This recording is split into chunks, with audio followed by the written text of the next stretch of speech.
جب یہ عورت ٹوٹے دل کے ساتھ یہاں سے نکلی تو ادھر سے حضرت سیدنا جبریل علیہ السلام حاضر ہوئے، وہی لے کر آئے۔ اے اللہ کے نبی، اللہ فرما رہا ہے کہ تو نے ایک توبہ کرنے والی کا دل کیوں توڑا؟ اے موسیٰ، تو نے توبہ کرنے والی کا دل کیوں توڑا؟ اے موسیٰ، تو نے توبہ کرنے والی کا دل توڑ کر خالی ہاتھ واپس کیوں بھیج دیا؟ کیا تو نے بھی اس عورت سے زیادہ بدتر گناہ کرنے والا کوئی نہیں دیکھا؟ کیا تو نے اس عورت سے بھی زیادہ گناہ کرنے والا نہیں پایا آج تک؟ موسیٰ علیہ السلام نے فرمایا، اے جبریل، کیا اس عورت سے بھی زیادہ بدتر گناہ کرنے والا اس دنیا میں کوئی رہتا ہے؟ کیا اس عورت سے بھی بدتر گناہ کرنے والا اس دنیا میں کوئی اور بھی ہو سکتا ہے؟ یہ سن کر حضرت جبریل علیہ السلام نے عرض کی، اے اللہ کے نبی، جان بوجھ کر نماز چھوڑنے والا، جان بوجھ کر نماز چھوڑنے والا شخص اس عورت سے بھی زیادہ بدتر گناہ کرنے والا ہے۔ جو شخص جان بوجھ کر نماز چھوڑ دیتا ہے، جوانو، وہ نوجوان اس زانیہ عورت سے بھی بدتر گناہ کرنے والا ہے۔ خدا را اس گناہ سے بچیں، نماز کا دامن ہرگز نہ چھوڑیں۔ اللہ تعالیٰ جب ناراض ہوتا ہے روٹی بند نہیں کرتا۔ جوانو، اللہ تعالیٰ جب ناراض ہوتا ہے رزق بند نہیں کرتا۔ اللہ تعالیٰ جب ناراض ہوتا ہے سورج کو حکم نہیں دیتا کہ فلاں شخص میرا نافرمان ہے، تیری کرنیں اس کے آنگن میں نہیں جانی چاہیے۔ نہ بندے، نہ، اللہ جب ناراض ہوتا ہے تو سجدوں کی توفیق چھین لیتا ہے۔ اللہ جب ناراض ہوتا ہے تو من اجڑ جاتا ہے۔ اس سید کو اتنا تو بتا دو، جس بندے کا من بھی اجڑ جائے اس کے پلے رہتا ہے کیا ہے؟ اے بندے، نماز پڑھ اس سے پہلے کہ تیری نماز پڑھی جائے۔ وہ ایک سردار تھا، ایک غلام تھا۔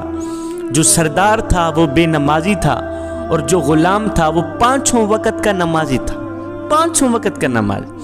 ایک دن یہ سردار اور یہ غلام کہیں جا رہے تھے، جاتے جاتے اذان کی آواز آئی۔ غلام نے کہا، سردار جی آپ یہاں ٹھہریں، میں چاہتا ہوں نماز پڑھ کے آتا۔ سردار نے کہا، ٹھیک ہے، جاؤ جلدی واپس آنا، ہم نے آگے سفر کرنا ہے، میں یہاں بیٹھتا ہوں۔ یہ غلام گیا مسجد کے اندر، اس نے مسجد کی دہلیز پر قدم رکھا، اس نے وضو کیا، اللہ اکبر، مسجد کے اندر گیا، اس نے جماعت کے ساتھ نماز پڑھی۔ نماز پڑھنے کے بعد اس غلام نے کیا کیا؟ قرآن اٹھایا، پڑھنے لگ گئے۔ حضرت سیدنا علی المرتضیٰ شیر خدا کا آج سے 1400 سال پہلے کا وہ جملہ مجھے آج تک نہیں بھولا۔ آپ نے فرمایا، یا باری تعالیٰ، میں تیری عبادت تیری جنت کی لالچ کے لیے نہیں کرتا، اور نہ ہی تو جہنم کے خوف سے کرتا ہوں۔ مالک، میں تو تیری عبادت بس اس لیے کرتا ہوں کہ تو لائق ہی عبادت کے ہے، تو لائق ہی بندگی کی۔ ایک شخص حضرت سیدنا علی المرتضیٰ شیر خدا کے پاس آیا، کہنے لگا، یا علی، میں نے آپ کے بارے میں کچھ سنا ہے۔ کہا جی کیا سنا ہے؟ کہا جی میں نے سنا ہے کہ تو اللہ سے باتیں کرتا ہے اور اللہ تیرے سے باتیں کرتا ہے۔ آپ نے فرمایا، میاں تو نے بالکل ٹھیک سنا۔ کہا وہ کیسے؟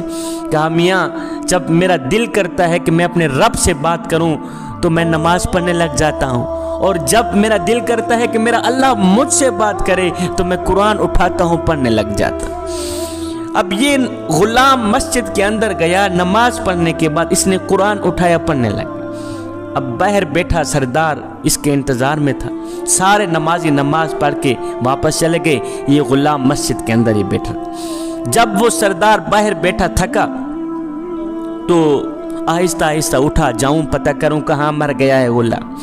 یہ سردار اٹھا، یہ آیا مسجد کی دہلیز پر، اس نے قدم رکھا، جہاں مسجد کے جوتے پڑے ہوئے ہوتے وہاں آ کے رک گیا، اندر نہ گیا، جوتوں والی جگہ پہ آ کے رک گیا، آوازیں دینے لگا، او غلام کہاں مر گیا ہے؟ اور سارے نمازی نماز پڑھ کے واپس چلے گئے، تیری ابھی تک نماز ختم نہیں ہو، اور جلدی باہر آ، ہم نے آگے سفر کرنا، اور جلدی باہر نکل، ہم نے آگے سفر کرنا ہے، اور ہم نے آگے سفر کرنا ہے۔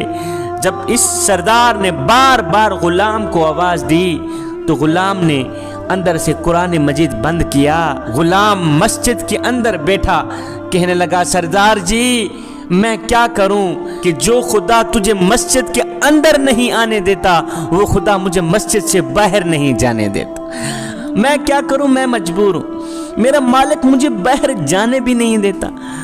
جو خدا تجھے مسجد کے اندر نہیں آنے دیتا، وہ خدا مجھے مسجد کے باہر نہیں جانے دیتا۔